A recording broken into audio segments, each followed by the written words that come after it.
ಸುತ್ತ ಕುಟುಂಬಿಕರಿಗೆ ಆತ್ಮೀಯವಾಗಿ ಅವರನ್ನು ಸಮರ್ಪಣೆ ಮಾಡಬೇಕಾಗಿ ನಾನು ಅವರಿಗೆ ವಿನಂತಿ ಮಾಡ್ತಾ ಇದ್ದೇನೆ.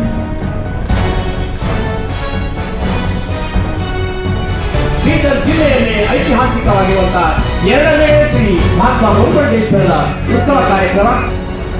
ಯಾಕಂದ್ರೆ ಇದು ಸಮಾಜದ ಕಾರ್ಯಕ್ರಮ, ಯಾಕಂದ್ರೆ ಇದು ಹಿರಿಯರ ಮಾರ್ಗದರ್ಶನದ ಉತ್ಸವ.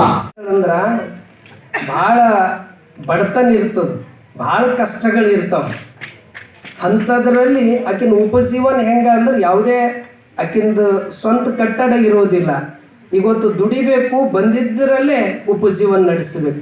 ಸರ್ಕಾರಿ ಜಮೀನ್ದಾಗ ಗುಡಿಸಲು ಹಾಕೊಂಡು ಜೀವನ ಗೈತಾಳೆ.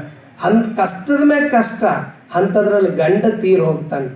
ಆ ತಾಯಿ ಅಂತಾಳೆ, ಏ ದೇವ್ರೇ, ಏ ಭಗವಂತನೇ, ಎಷ್ಟು ಕಷ್ಟ ಕೊಡ್ತೇನೋ ಭಗವಂತನೇ, ನನಗೆ ಮೊದಲೇ ಕಷ್ಟ, ಇವತ್ತು ದುಡ್ದಿದ್ದು ಬಂದಿದ್ರಾಗೆ ನಾವು ಉಪಜೀವನ ಮಾಡ್ಲತ್ತೀನಿ, ಇಷ್ಟು ಕಷ್ಟ ಕೊಡ್ಲತ್ತಿದಲ್ಲ, ನನ್ನೊಂದು ಪ್ರಾರ್ಥನೆ ಅದ, ನಿನಗೊಂದು ವಿನಂತಿ ಅದ ಭಗವಂತನೇ, ಕಷ್ಟ ಕೊಡ್ಲತ್ತೀವಿ, ನನ್ನ ಮಾಂಗಲ್ಯ ಇತ್ತು ಅದನ್ನೂ ತೆಕ್ಕೊಂಡು, ಆದ್ರೆ ನಂದೊಂದು ಪ್ರಾರ್ಥನೆ ಅದ, ಇನ್ನೂ ಕಷ್ಟ ಕೊಡು, ಇನ್ನೂ ಕಷ್ಟ ಕೊಡು.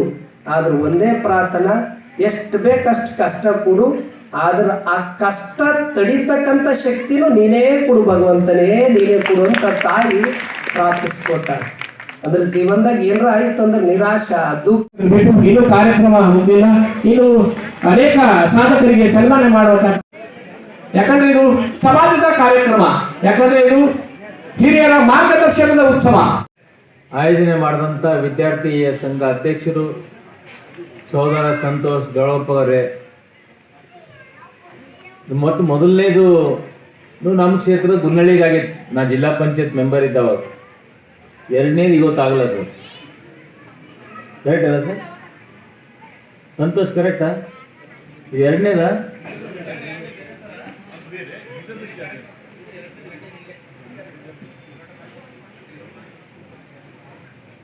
ಮತ್ತೆ ಹಿಂದೆ ಕುಂತಂತ ಎಲ್ಲ ಅಧಿಕಾರಿ ಒಂದದವರೇ, ಡಾಕ್ಟರ್ ಅವರೇ, ಈ ಸಮಾಜದ ಎಲ್ಲ ಸಮಾಜದ ಮುಖಂಡಗಳೇ, ಚುನಾಯಿತ ಪ್ರತಿನಿಧಿಗಳೇ, ಇಲ್ಲಿ ಎಲ್ಲ ಸಮಾಜದ ಬಂಧು ಭಗಿನಿಯರೇ, ತಾಯಂದಿರೇ, ಮಾಧ್ಯಮದ ಮಿತ್ರರೇ, ಭಾಳ ಜನರ ಯಾರ ಹೆಸರು ಬಿಟ್ಟರು ತಪ್ಪು ತಿಳಿಬೇಡ್ರಕ್ಕೆ.